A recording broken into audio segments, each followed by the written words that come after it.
7 azab anak durhaka kepada orang tua. Dibenci Allah Subhanahu wa taala. Rasulullah bersabda, ada 3 jenis orang yang diharamkan Allah masuk surga, yaitu pemabuk berat, pendurhaka terhadap kedua orang tua, dan juga seorang dayuts atau banci. Orang yang merelakan kejahatan berlaku di dalam keluarganya, merelakan istri dan anak perempuannya serong. Hadis riwayat Nasai dan Ahmad. Diharamkan mencium wanginya surga. Allah mengharamkan seseorang yang durhaka kepada orang tuanya untuk mencium wanginya surga. Padahal wangi surga dapat tercium dari jarak perjalanan 1000 tahun. Sesungguhnya aroma surga itu tercium dari jarak perjalanan 1000 tahun, dan demi Allah tidak akan mendapatinya barang siapa yang durhaka kepada orang tuanya. Hadis riwayat Tabrani. Terhapus semua amal ibadahnya.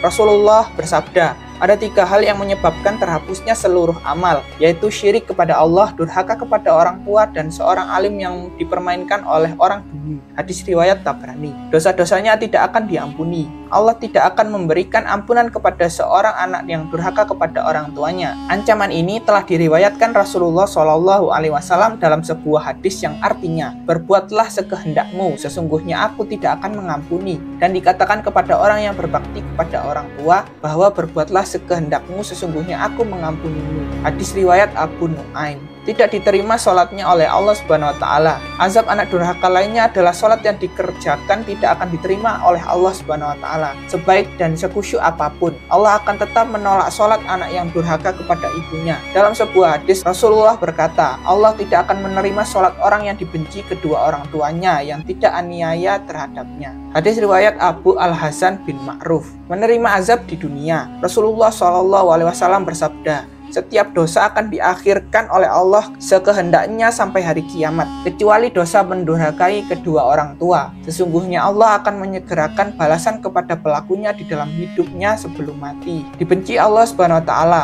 Allah Subhanahu wa taala akan memberikan ridhonya jika orang tua juga meridhoi. Sebaliknya, apabila orang tua murka, Allah pun akan murka. Sebagaimana dijelaskan dalam sebuah hadis, ridho Allah tergantung pada ridho orang tua, dan murkanya Allah tergantung pada murkanya orang tua. Hadis riwayat Al-Hakim. Wallahu a'lam bishawab.